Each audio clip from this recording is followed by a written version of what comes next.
as we are being asked to return to work, there will be some times when it looks like that's exactly what's happening. And the purpose of this webinar, which is one in a series of webinars, is to explore ways to approach conflicts at work during coronavirus. So first I want to tell you a little bit about the Women's Law Project. Most of you know us. We were founded in 1974. We're a statewide nonprofit women's legal advocacy organization. We have offices in Philadelphia and Pittsburgh. We work on a wide range of women's rights issues, including reproductive and sexual health, sex discrimination in education and employment, sexual harassment and assault, equal pay, economic security. Many of our cases involve the rights of working women. We're working in partnership with a whole range of other organizations to protect workers' rights in the COVID-19 era, and that is what we'll take from this webinar today.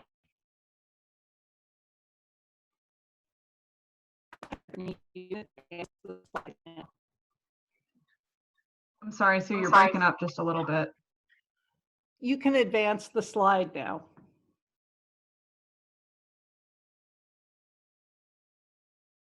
Okay, so here's our partners, the Family Care Coalition, Women and Girls Foundation,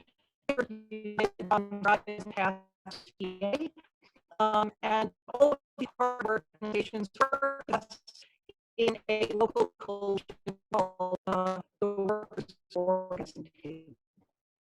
Okay.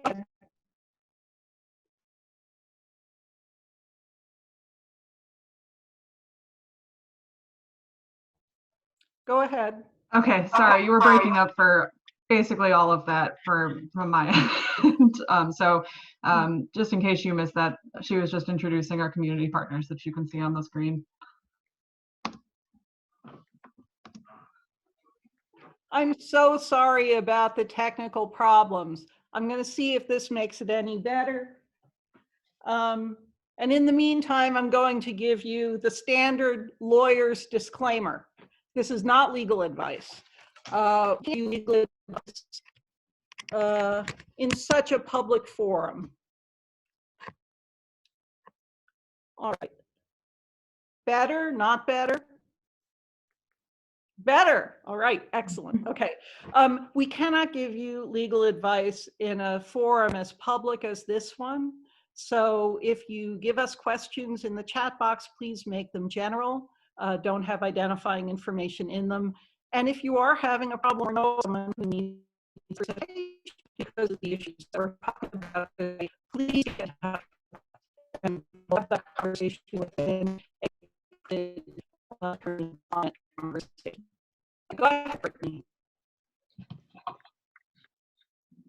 And just in case Sue was breaking out during that time, if you all have any specific questions that you would like to discuss with an attorney, we would recommend that you actually call the Women's Law Project. The contact information is listed on the previous slide, or call an employment attorney to discuss your specific situation. If you have any specific legal question or general legal questions, please feel free to put those in the chat box and we will take time to address those at the end.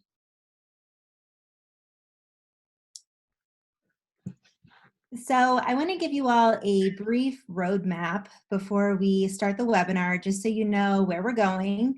Our hope is to meet you where you are and to make this webinar as useful as possible. We thought that it would help to just start by providing a very brief description of some of the most common workplace issues that arise, workplace laws in particular, that are implicated when your employer behaves badly. And then after we talk a little bit about these laws, we're going to move on to scenarios. And when I say we're trying to meet you where you are, we've actually broken the scenarios into, I just got a job offer, my job is reopening, I've been working, or you just found that you were laid off. If you have questions during the presentation, again, put those in the chat box. We're hoping to have at least 20 minutes at the end to answer those questions. So the first law that I wanted to briefly describe for you all is the Americans with Disabilities Act. And this law specifically prohibits employers from discriminating against workers because of their disability. And that can be an actual, like a real medical or mental impairment that you're experiencing currently. It can be that you had a record of such an impairment, or it can be simply that your employer regards you as having a disability. This law also allows you to request a reasonable accommodation. We're going to talk a little bit about that. I'm not trying to get too into detail here because there are a lot of details associated with this, but know that you do have a right to request a reasonable accommodation if you need one in order to perform your job. And also, the Americans with Disabilities Act requires employers to keep your medical information confidential when you work for them. And that's implicated during COVID-19 for reasons that we're going to discuss in a few slides. Next slide, Brittany. The next series of laws that we want to discuss with you all are the anti-discrimination laws. And that includes Title VII of the Civil Rights Act, which prohibits employment discrimination. And that's also the Age Discrimination in Employment Act, which prohibits age discrimination if you're over 40 years old. I want to note that the Commonwealth of Pennsylvania has its own statute that also has these same protected classes, and several municipalities have anti-discrimination ordinances as well. These laws prohibit employers from discriminating against workers because of their race, ethnicity, national origin, sex, religion, and age if you're over 40 years old. Some municipal ordinances, like the one in Pittsburgh and the one in Philadelphia, include protected classes like sexual orientation or gender identity and expression as well. In addition to prohibiting discrimination based on these protected classes, these laws also prohibit harassment on those bases as well. So that means that your employer may be liable if you're experiencing harassment either by your supervisor or by your coworkers, if that harassment is because of your race, ethnicity, national origin, sex, religion, age, etc. Also, importantly, these laws prohibit employers from retaliating against you if you make a good faith complaint about discrimination. So, for example, if you believe that you're being discriminated against because of your race and you complain about it, this prohibits your employer from retaliating against you for making that complaint. Next slide, please, Brittany. So what do you do if your employer discriminates against you? Again, you're going to hear us say this a lot, but the first piece of advice we have for you is to call an employment attorney immediately. A lot of people are hesitant to call a lawyer because they think that lawyers cost money. I understand I'm a terrible business person, but I will say most plaintiff side attorneys will actually give a free initial consultation if you call their office and want to discuss your work situation with them. Employment attorneys can also be a good resource in general. They can help talk you through what you're experiencing, suggest that you make a complaint, etc. So highly recommend that. And again, it's important to call them immediately because there are statutes of limitations under these laws, and you want to make sure that you protect your rights. If for some reason you don't want to reach out to an attorney, you can go straight to a commission. And different commissions are responsible for enforcing the anti-discrimination laws we just discussed. So for example, the Equal Employment Opportunity Commission is a federal commission that enforces the Americans with Disabilities Act, Title VII, and the Age Discrimination in Employment Act. In other words, they enforce laws that prohibit discrimination if you have 15 or more employees in your workplace. If your workplace is smaller than that, or if you feel more comfortable, some people do, you can also go to the Pennsylvania Human Relations Commission. That commission is a statewide commission, and they enforce our state laws. There are also specific commissions for municipalities or counties. For example, Pittsburgh and Philadelphia both have commissions on human relations.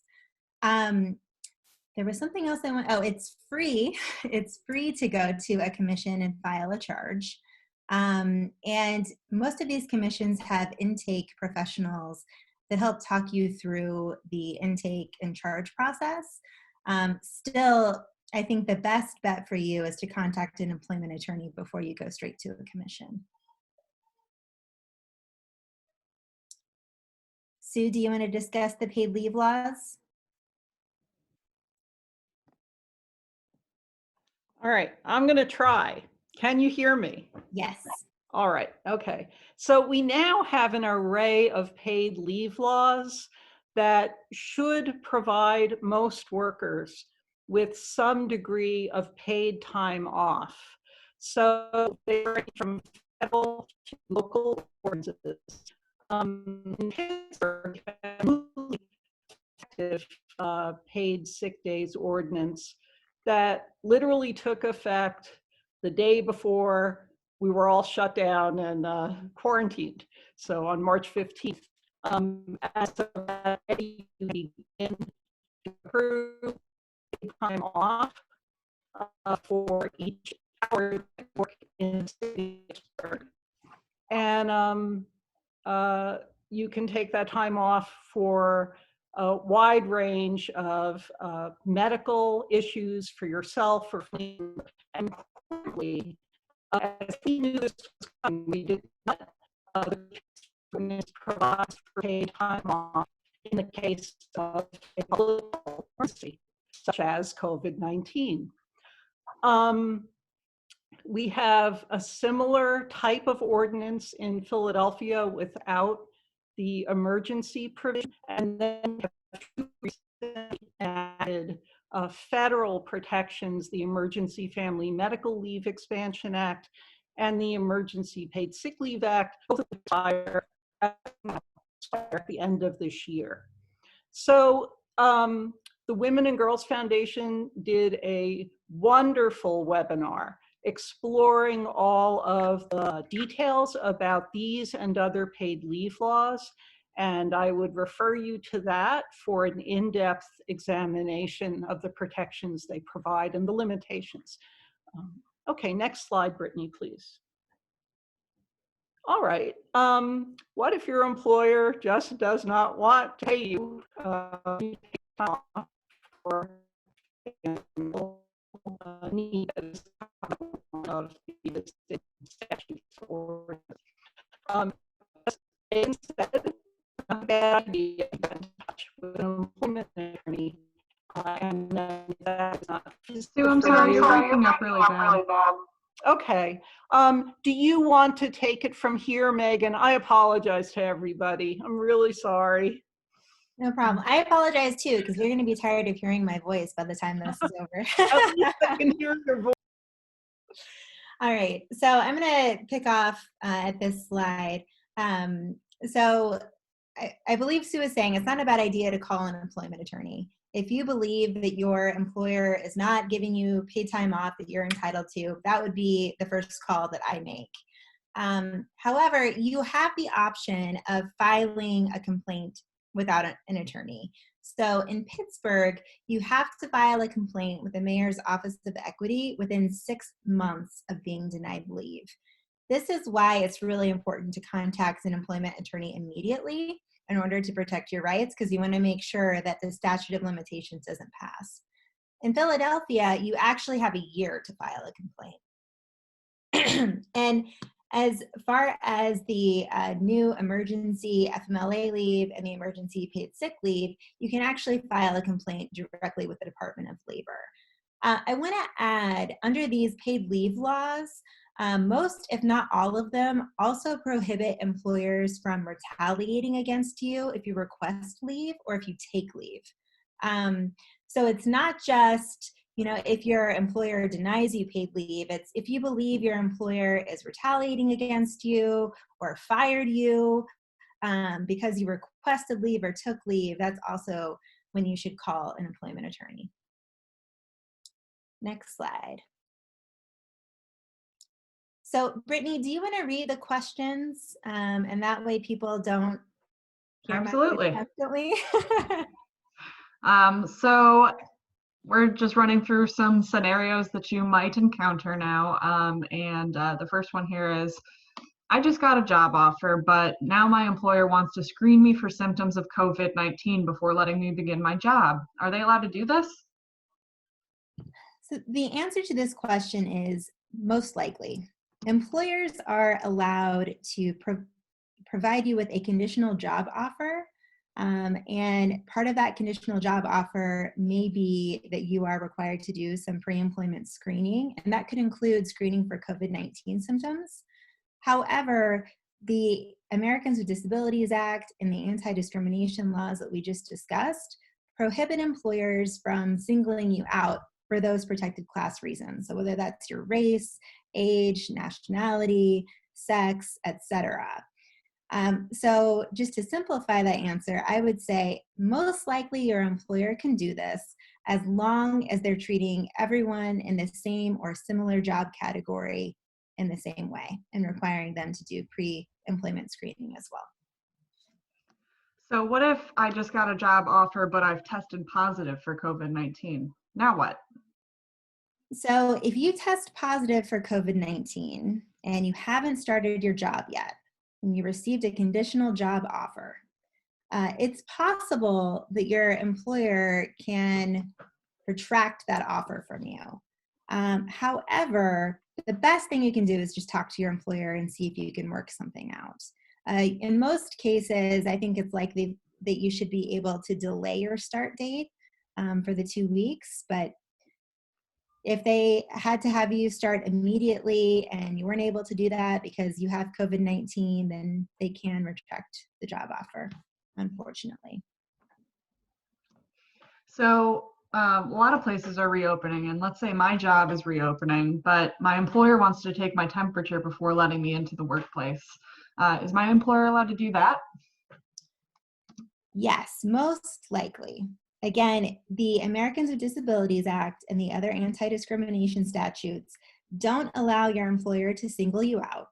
But as long as your employer is requiring everyone in your job or similar job position to take their temperature before they enter the workplace, they can probably do that. Keep in mind, though, that under the Americans with Disabilities Act, your medical information has to be confidential. So my job is reopening, but I actually have an underlying medical condition that puts me at higher risk from COVID-19. What can I do?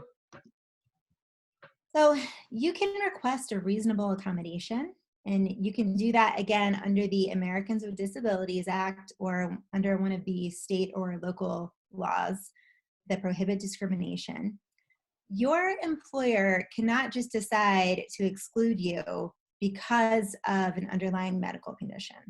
They have to go through an individualized assessment, and they have to see if a reasonable accommodation is available for you before they make that decision.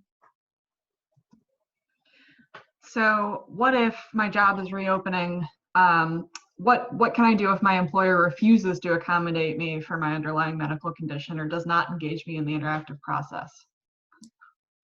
So just to explain this a little bit, whenever you request a reasonable accommodation, you don't have to use any magical words, but it doesn't hurt to say, I request a reasonable accommodation. Once your employer knows that you have a medical condition that may need accommodation, they have a duty to engage in what we call the interactive process. And that means that they have to talk to you and probably your medical provider to determine if there is a reasonable accommodation that allows you to do your job but does not pose an undue hardship on them.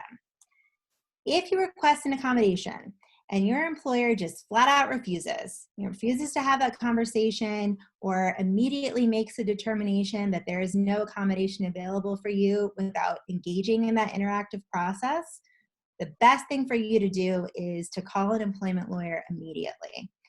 as we also discussed, you can go straight to those commissions as well.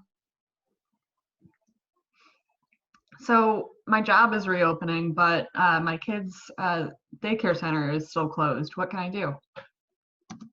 This is a real issue. We've already been receiving some calls about this.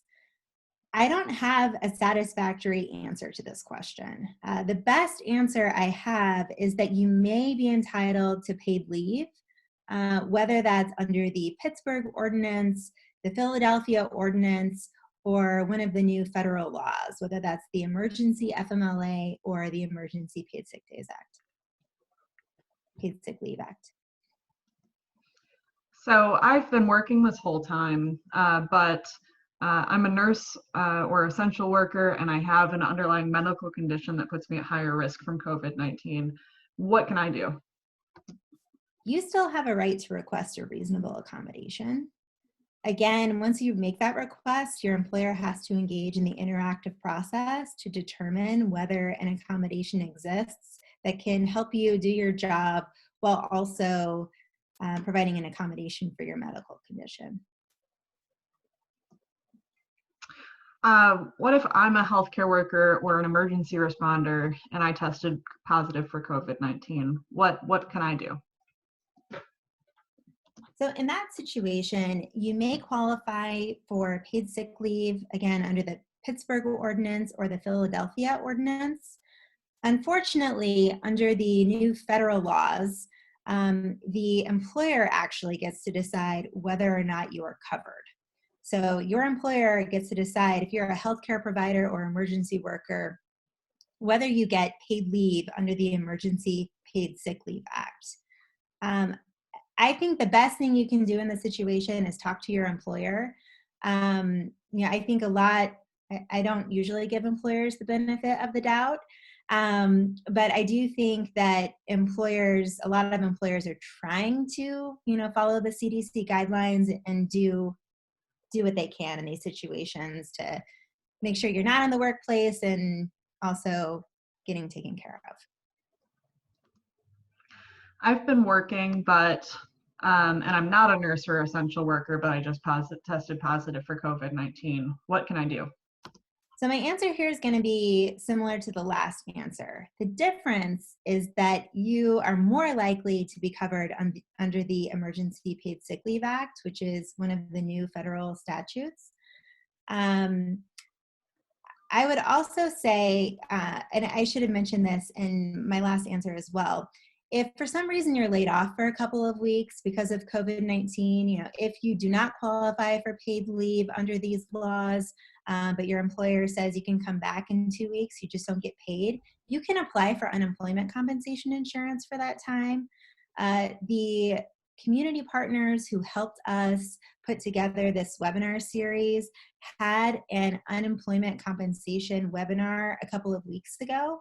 So I would refer you to that for more detailed answers.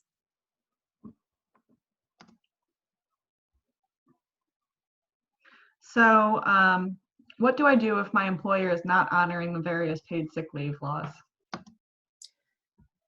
So as we just discussed a few slides ago, the best thing for you to do is to contact an employment lawyer. However, if you are covered under one of the local ordinances, you can go ahead and file a complaint directly with your municipality. So I've been working, but and unfortunately, this is something that we at the Women's Law Project hear a lot about. My boss has started touching me in ways that make me feel uncomfortable whenever we're alone in the office. And he's also hinted that my job may be on the line if I don't reciprocate. What can I do? This is a really unfortunate and common call that we get at the Women's Law Project, like Brittany said. First of all, the best thing you can do in this situation is do what you need to do to make yourself feel safe. If you feel safe and comfortable doing so, you should tell your boss to stop. I know situations are different. Sometimes you feel like you don't have a choice. You need your job. It's an impossible situation to be in. If you want a free legal consultation on this issue, you should just call us at the Women's Law Project Me Too PA initiative, and our number is there. Our number is also on one of the first slides in this webinar. So what if I'm in a similar scenario, but instead of my boss, it's my coworker who's the one making me feel inappropriate? What can I do then? The law still prohibits harassment, even if it's your coworker and not your supervisor harassing you. The best thing you can do in this situation is to follow the complaint procedure in your employer's handbook for employees, if they even have a complaint procedure. I understand that there are some situations where you may not feel comfortable or safe following that procedure. Again, I would direct you to the Women's Law Project Me Too PA initiative, and we can provide you with a free legal consultation for that.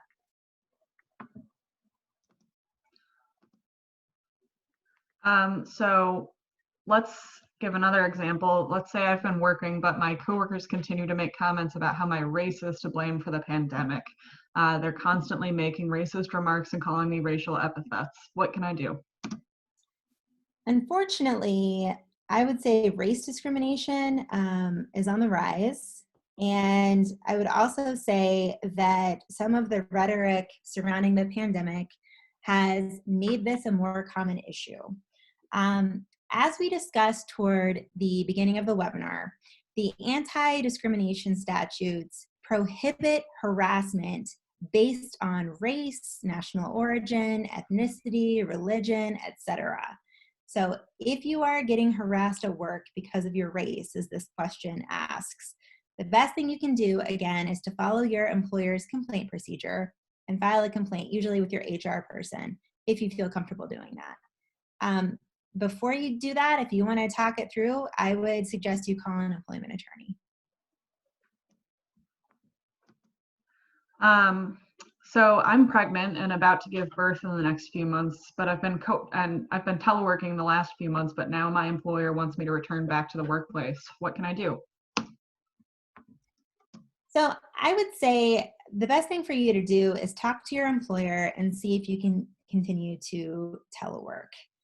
If you live in the city of Pittsburgh or in Philadelphia, the ordinances that prohibit discrimination also require employers to make accommodations for your pregnancy. So you certainly have a right to request an accommodation and see if you can work something out. Even if you don't live in a municipality where you have that explicit right, I would say go ahead, talk to your employer, point out that you've been teleworking successfully all of these weeks and see if you can come up with an arrangement. If you're not able to work something out, I would suggest you call an employment attorney. So let's give another scenario that a lot of people are faced with right now. I'm getting laid off, but I was diagnosed with cancer shortly before the pandemic, and my employer just informed me that it's going to lay me off because it believes my cancer puts me at a higher risk from COVID-19. What can I do? Again, the anti-discrimination laws prohibit your employer from discriminating against you based on your disability, whether or not they claim that's for your benefit. The best thing you can do, again, I sound like a broken record, is call an employment attorney immediately. If for some reason you don't feel comfortable doing that, you can go directly to one of the commissions. So my employer just announced mass layoffs, but it seems like a majority of the employees who are getting laid off are over 50. What can I do? Again, the anti-discrimination laws still apply during the pandemic, and the Age Discrimination and Employment Act or the state and local ordinances don't allow your employer to discriminate against people because of their age if they're over 40. So if you feel like this is happening, again, your best bet is to call an employment attorney immediately. All right, so now we are at the questions part of the presentation. Again, just a reminder, if you have any questions, feel free to put them in the chat box. Right now, most of what's in the chat box is resources for people who encounter pregnancy discrimination, or there's some links to childcare facilities that are open in Pennsylvania and Philadelphia specifically, and available to people who might be essential workers who need childcare. There's also some information about keeping your unemployment benefits in that was published by the Community Legal Services of Philadelphia. Again, if anybody has questions, feel free to go ahead and put them in the comment box. But right now, I'm not seeing anything.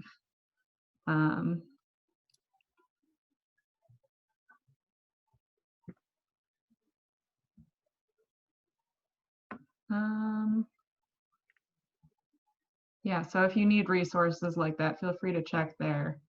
I would also say I was just gonna say what Sue put. The Women's Law Project has an entire coronavirus section on their website. We've included a link to that resource at the end of this webinar, along with some other COVID-19 resources for folks. And I'm going to put up a link for last week's webinar as well. Great. Yeah, so if you have questions, we still have some time, but I'm going to go ahead and go to the next slide that has those resource pages so that people can go ahead and check those out if they would like to. Something else that I feel I would be remiss not to mention in this webinar is if you are a member of a labor union and you are experiencing any of these issues, you should go to your union. Often, if you are in a union, you always have a collective bargaining agreement, but often you have even more generous leave provisions, and you may have an avenue for a quicker resolution. So I would recommend you contact your union if you're having issues. Oh, we actually have a question in the chat box from Angelica Sanders. Thank you. She says, what if an employer calls employees back to work, but they don't think the employer is an essential business? Employees also feel their health is at risk. What can they do? Yeah, that's a really good and difficult question. I am guessing based on this question that you are not able to telework, because if you are able to telework, then there's no reason to have to go into a physical location. So if your employer says they're reopening and they're not an essential business and you feel your health is at risk, what do you do? I think that you are in a really difficult position where you have to decide whether you go back to work or not. If you have an underlying medical condition, you can request a reasonable accommodation. So even if that's not teleworking, the EEOC has suggested some accommodations that employers can make, such as if you work at a grocery store, making sure that aisles are one way so that people can actually socially distance. There are other creative ways to limit contact with other people. So I would say talk to your employer, see if your employer is willing to work with you to make some of these accommodations. I imagine your coworkers are also sharing your concerns. Sue put up a question. She wants to know if you can describe what kind of services the Me Too PA project provides, and if people will be expected to file litigation if they call. So Me Too PA is really here to be a resource for anyone who experiences harassment or sexual assault at work or in a school setting. You do not have to have all of the evidence in the world. You do not have to be ready to file a lawsuit before you call us. We are really there to talk with you, to give you, your options, to make some common sense suggestions, to be a sounding board. We're there to support you, and we do not require you to file a lawsuit or anything when you talk to us. It looks like we have another question in the comments. This might be a little specific, but to one person's scenario, but I think it's also relatable by other people. The question is, if someone is pregnant and decides of her own volition to care for her young children who are home due to the pandemic, would she be allowed to apply for unemployment? Yeah, so I would say yes, she can apply for unemployment. Um, Whenever you are out of work, you can apply for unemployment, even if you quit. It's often more difficult to get unemployment compensation if you quit a job because the burden is on you to show that you had a necessitous and compelling reason to quit. Um, we have an unemployment expert who is, listening into our webinar. I would direct you to the unemployment compensation webinar from a couple of weeks ago, because they might have more specific answers for you. But yes, she can certainly apply for unemployment. Great.